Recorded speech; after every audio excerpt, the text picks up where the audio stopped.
Հանուն Հոր եւ Որդվո եւ Հոգու Սրբո ամեն։ Հիսուս շաբաթ օրով անցավ արտերի միջով։ Նրա աշակերտները քաղցած էին եւ սկսեցին հասկ փոկել եւ ուտել։ Փարիսեցիները երբ այս տեսան, Հիսուսին ասացին. «Ահա քո աշակերտները անում են մի բան, որ շաբաթ օրը անել օրինավոր չէ»։ Եվ նա նրանց ասաց. «Դուք չեք կարդացել, թե ինչ արեց Դավիթը, երբ քաղց զգաց։ Նա եւ նրանք, որ նրա հետ էին, թե ինչպես մտավ Աստծո տունը եւ կերավ առաջավորության հացը, որ ուտել օրենք չէր, ոչ նրա եւ ոչ էլ նրա հետ եղողների համար, այլ միայն քահանաների համար։ Կամ թե օրենքում չեք կարդացել, որ շաբաթ օրերը տաճարում քահանաները պղծում են շաբաթը եւ անմեղ են։ Բայց ասում եմ ձեզ, որ այստեղ տաճարից մեծ մեկը կա, եւ եթե իմանայիք, թե ինչ է, ողորմություն եմ կամենում եւ ոչ զոհ, ապա դուք անպարտներին չեք դատապարտի։ Ուրեմն մարդու որդին շաբաթ օրվա Տերն է»։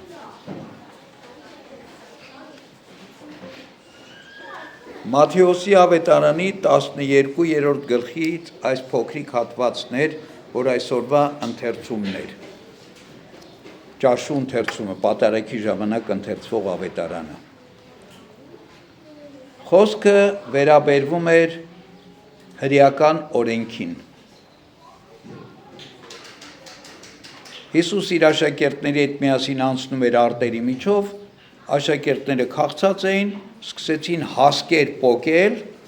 ձեռքի մեջ շփել եւ այդ նոր հասունացող ցորենը դեռ հələ հասած չէր, չէին հնձել արտերը։ Այդ նոր հասունացող ցորենը ուտել, իրենց քաղցը հագեցնել։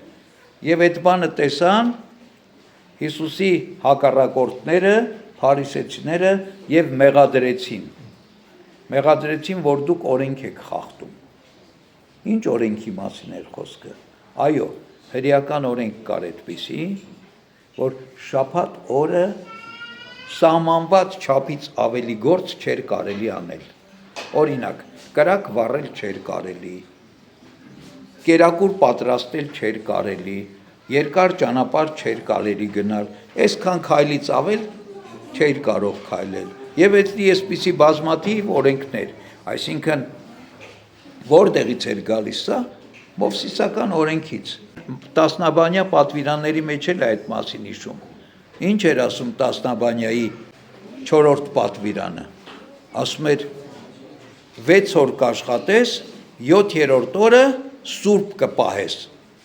Չես աշխատի, կհանգստանաս եւ Աստված պիտի պաշտես այդ օրը։ Այս օրենքն էր։ Եվ այս օրենքի համաձայն հրեա մարդիկ իրավունք չունեին շաբաթ օրը գործ անել։ Հիմա Հիսուսին եւ իր աշակերտներին մեղադրում էին, որ դուք այդ օրենքը խախտեցիք։ Հիմա իրականում այդ օրենքով էր տվել,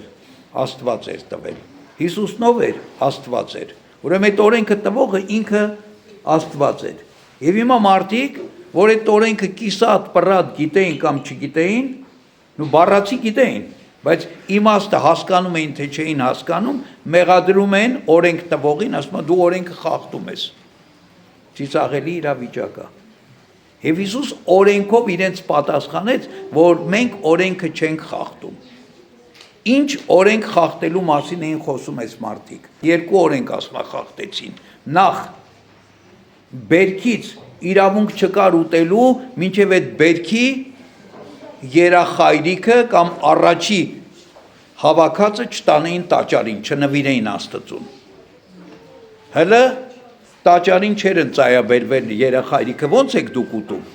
Այս մեկ, որ օրենքը խախտել եք, եւ երկրորդը շաբաթ օրը գործ եք արել։ Խաղել եք, իրավունք չկա խաղելու, կերակուր եք շփել եք, կերակուր եք պատրաստել, կերել եք։ Այս երկու օրենքի մեջ էին մեղադրվում։ Եվ Հիսուս երկու օրինակ բերեց եւ երկուսով էլ հերքեց իրենց մեղադրանքները, որ մենք օրենք չենք խախտել։ Նախ Հիսուս հիշեցրեց Դավիթ թագավորի դրվագը, որ հրեաները շատ լավ գիտեին։ Ասում է, երբ Դավիթը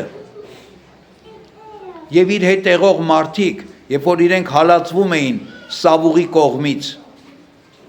սոված էին, մտան Աստծո տունը եւ կերան առաջավորության հացը։ Ինչ բան էր առաջավորության հացը։ Աստծո տան մեջ, տաճարում կամ վկայության խորանում ամեն օր թարմ հացի նկանակներ էին դնում, հատուկ պատրաստված, դրանք ընծային Աստծուն։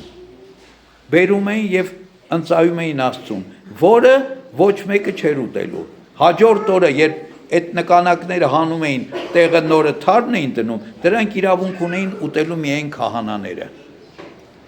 Բայց Դավիթը եւ իր հետողող զինվորներ, իր զինակիցները սոված էին, մտան տաճար, նույնիսկ Մարկոսի ավետարան այդ դրվագը նկարագրելուց ասում է, ոչ թե իրանք կերան, այլ ասում է քահանան, Աբիաթար քահանան տվեց իրանց որ ուտեն։ Այսինքն քահանան տվեց Դավիթին եւ իր հետ եղողներին հաց, որ կերան, որ իրանք իրավունք չունեին ուտելու, միայն քահանաները։ Բայց ասում են Դավիթը չմեղադրվեց դրա համար։ Դավիթին չասեցին օրենք խախտեցիր։ Այստեղ մի դրվագ կա, ասում է կարող էին այդ ընդդիմախոսներն ասել, դե դուք հո Դավիթը չեք, Դավիթը օծյալ թագավոր էր եւ մարգարե էր, թեև քահանա չէր, բայց քահանաները միայն իրավունք ունեին։ Ասում է այդ մեղադրանքը հանելու համար Քրիստոսն ասում է ոչ միայն Դավիթը կերավ, այլ իր հետ եղող զինվորներն էլ կերան, որոնք ոչ օծյալ թագավոր էին, ոչ էլ մարգարե էին։ Ձեր նման սովորական մարդիկ էին։ Ուրեմն ինչ էր ուզում ասել սրանով Քրիստոս, որ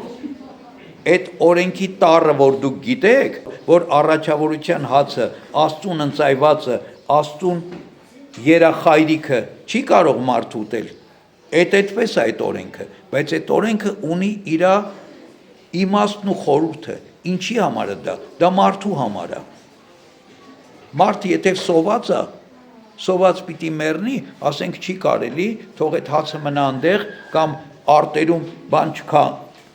հասկեր չփոկեն, չուտեն, ուշաթափվեն, մեռնեն, ինչ կլնի, մենակ թե այդ օրենքը պայն, օրենքը մարդու համար է, ասում է, մարդը օրենքի համար չի, ուրիշ տեղ Հիսուսն ասում է։ Եվ երկրորդ մասին խոսեց, որ շաբաթ օրն էին անում,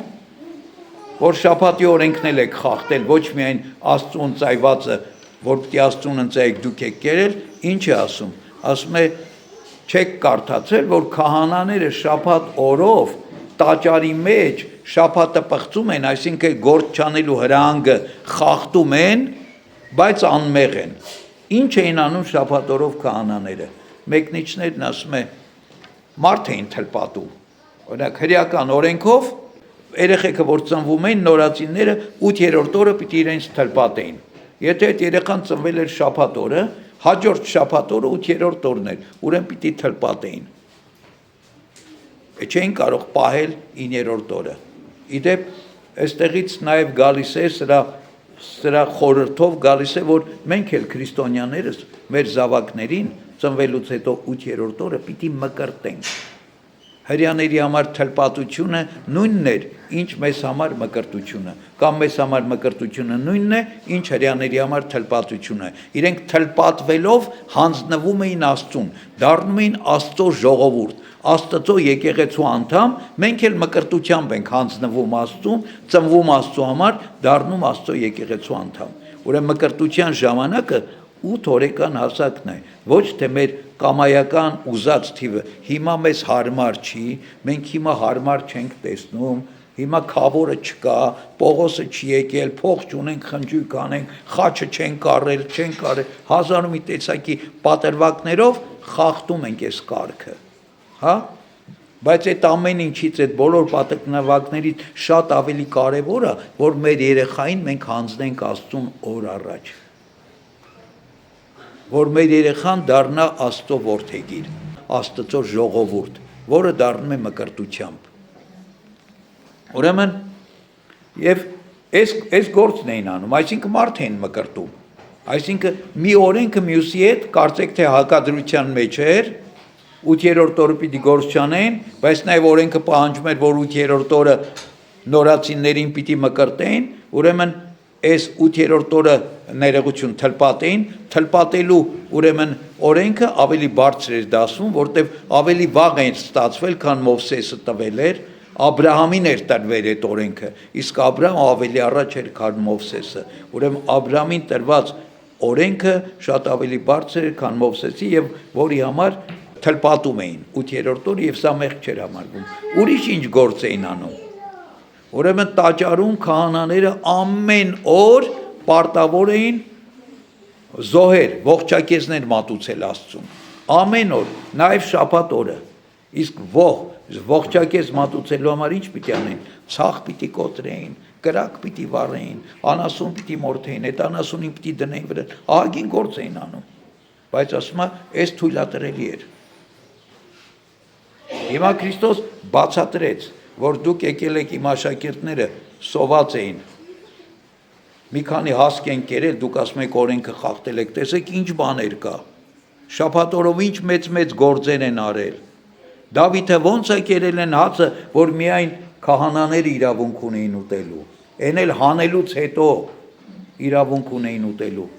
Բա այդ օրենքի խախտումներ չէր, հիմա դուք եկել եք խեղճ ու կրակ առաքյալներին մեղադրում եք, որ օրենք են խախտել, եւ Քրիստոս եզրակացնում է, ասում է այստեղ տաճարից մեծ մեկը կա։ Ումի նկատի ուներ իրեն։ Ինքը տաճարի տերն էր։ Տաճարը իր համար էր ստեղծված։ Տաճարը Աստծո տունն է։ Քահանաները տաճարում պղծում են շաբաթվա օրենքը եւ անմեղ են։ Ես տաճարի տերն եմ։ Իմ ներկայությամբ այդ մարդիկ բան են անում, դուք եկել եք մեղադրում եք։ Այս մարդկանց ասում եք մեղ գործեցիք։ Եվ շարունակեց մեջ բերելով մարգարեական խոսքը, Օվսե մարգարեի խոսքը, որտեղ մարգարեն ասում է ողորմություն եմ կամենում եւ ոչ թե զոհ։ Այսինքն ողորմությունը, գութը, մարդասիրությունը շատ ավելի բարձր է, քան օրինական զոհաբերությունները, քան օրենքներ պահելը։ Հիմա ուրեմն եւ ասեց դուք նույնիսկ օրենքները չգիտեք, մարգարեությունը չգիտեք, մարգարեն այդպեսի բան է ասել։ Ես ուզում եմ կարդալ Օվսեի մարգարեության այդ հատվածը մի տող ավելի, քան Հիսուս մեջբերում արեց։ Ինչ է ասում Օվսե մարգարեն։ Քանզի ողորմություն եմ ցանկանում եւ ոչ թե զոհաբերում, Աստծո ճանաչումը ավելի եմ ցանկանում, քան ողջակեզները։ Ուրեմն շատ ավելի կարևոր է Աստծուն ճանաչելը, քան զոհ մատուցելը, օրենքը պահելը, օրենքները գործելը, բայց Աստծուն չճանաչելը։ Ահա թե ինչի մասին է խոսքը։ Դուք օրենք եք պահում, բայց Աստծուն չեք ճանաչում։ Այդ օրենքների իմաստը չգիտեք։ Նույնիսկ տեսեք, այսօր աշխարհի մեջ բազմաթիվ օրենքներ կան, պետության մեջ օրենքներ կան։ Հա, այդ օրենքների վերջնական նպատակը ինչ է։ Որ մարդը ապահով լինի, որ մարդը հանգիստ լինի, որ մարդը լավ ապրի, բայց եթե այդ օրենքները սխալ են կիրառում եւ սկսում են այդ մարդուն այդ օրենքների միջոցով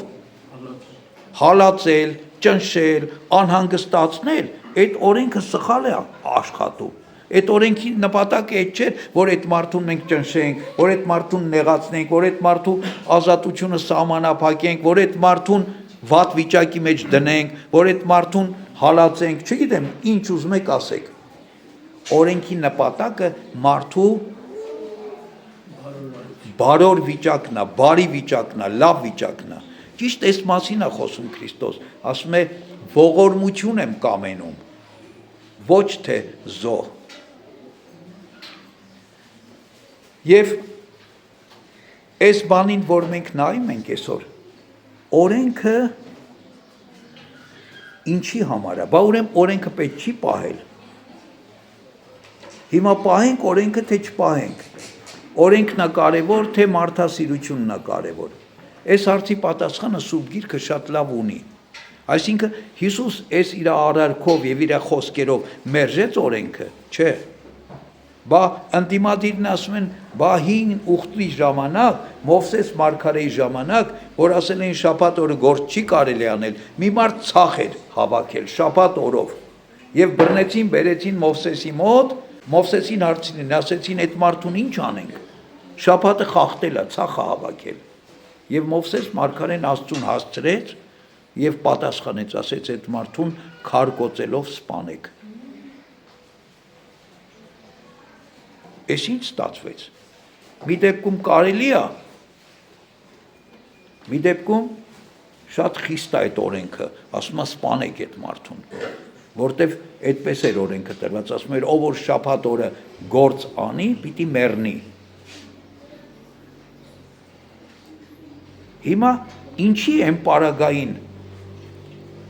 չէր կարելի այդ մարդուն շաբաթ օրը ցախ հավաքել։ Հիմա Հիսուսի աշակերտներին կամ Դավիթին, հա, կամ քահանաներին կարելի էր օրենքը խախտել։ Ուրեմն Աստված աչառություն է անում, կողմնակալություն է անում, մեկին թույլ է տալիս, մյուսին թույլ չի տալիս, ոչ ասում է մեկնիչը։ Աստված օրենքը տվել էր, որպեսզի մարդը դաստիարակվի օրենքով։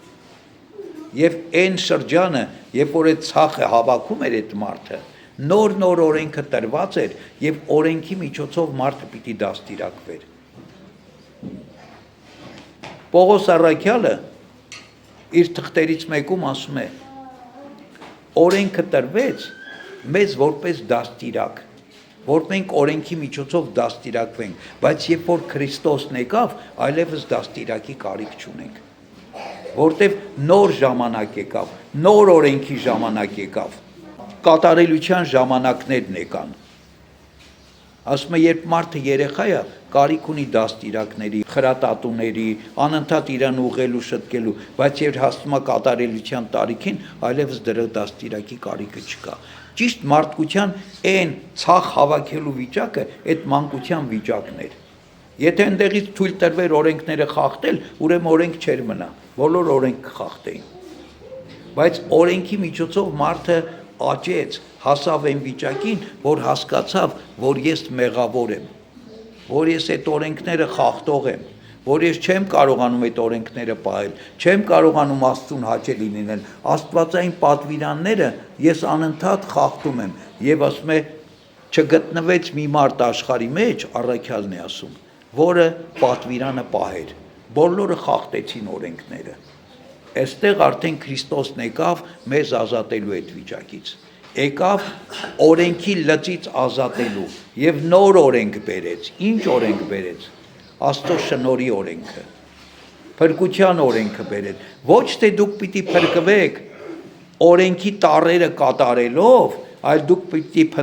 փրկվեք Աստծո ողորմությամբ, Աստծո գութով, Աստծո սիրով, Աստծո շնորհով, այսինքն ասել է թե ներողամտությամբ աստվածային,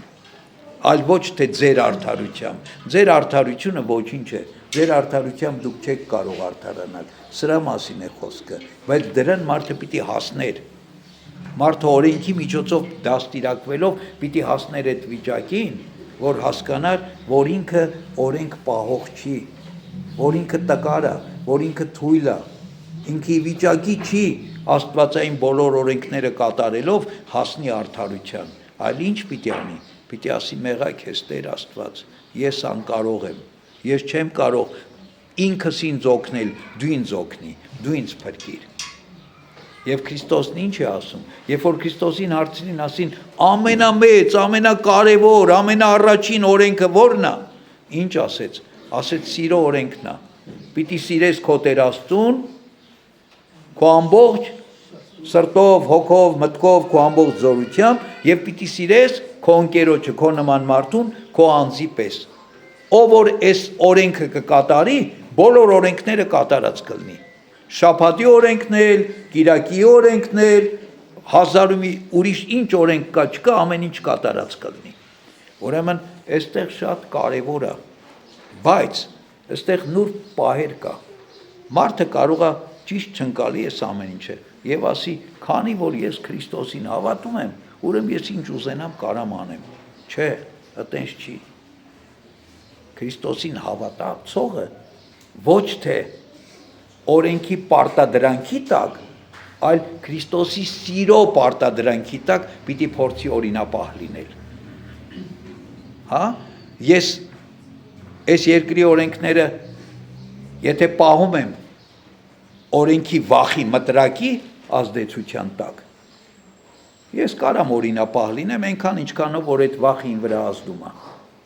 Բայց եթե ես այդ վախը թոթափել եմ իմ վրայից, այս երկրի օրենքները պահում եմ, որտեվ ես սիրում եմ այս երկիրը, որտեվ այս իմ հայրենիքն է,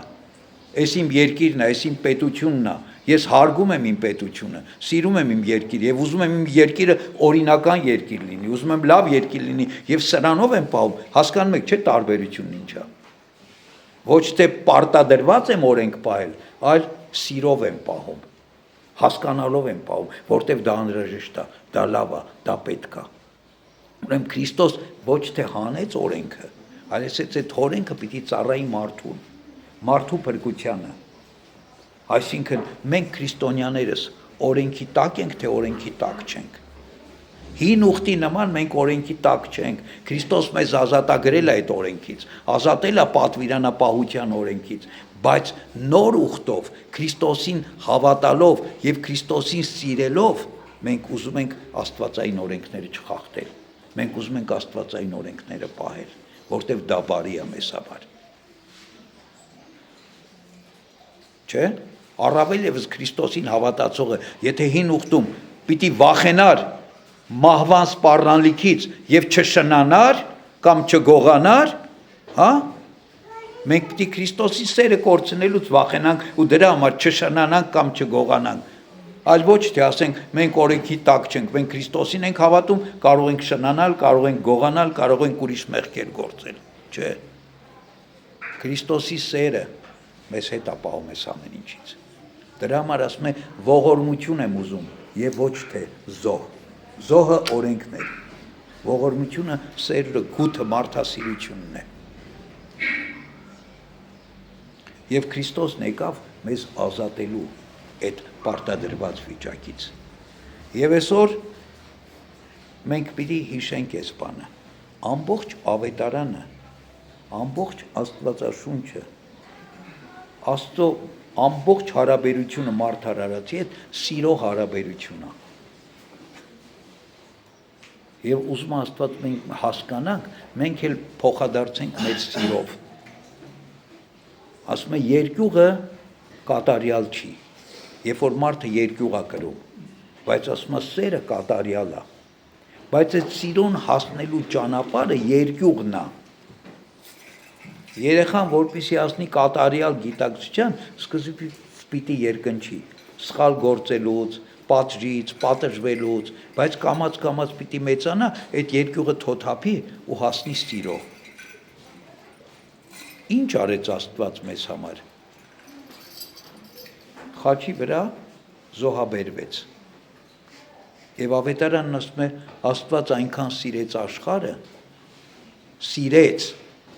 որ այդ սիրո համար իր միածին որդուն զոհաբերեց, որպեսզի մենք փրկվենք։ Տվեց, որպեսզի մենք փրկվենք։ Եվ Աստված ուզում է, որ մենք ես հասկանանք, որ Աստված սեր է։ Ոչ թե Աստված դաժան է, խիստ է, պատժող է, չգիտեմ, պատիժա, մահա, չէ, Աստված սեր է։ Եվ նույնիսկ եթե մենք ինչ մեր մեղքերի արդյունքում վատ իրավիճակների մեջ ենք հայտնվում կամ ժողովրդի խոսքով ասած պատժվում ենք, հա, Աստված չի պատժում մեզ, մենք ենք մեզ պատժում, Աստծուն մերժելով, Աստծուց հեռանալով։ Աստված ասում մի արա, մենք անում ենք ու մեր արարքի հետևանքը կրում ենք, ասում ենք Աստված, չէ, Աստված չպատժեց, մենք մեզ պատժեցինք։ Աստված չի ուզում մեզ պատժի, չի էլ պատժում։ Աստված զգուշացնում է, որ մենք չանենք, բայց մենք անում ենք ու դրա մեջ ենք հայտնվում։ Աստված է մեղավոր, Աստված պատժեց, չէ, Աստված մի բան է ուզում։ Աստված սիրում է մեզ եւ ուզում է մեզ փրկել, Աստված ուրիշ բան չի ուզում։ Ողորմություն եմ կամենում եւ ոչ թե զոհ։ Աստծո շնորհը, սերը, խաղաղությունը թող ամենքիս հետ լինի, ամեն։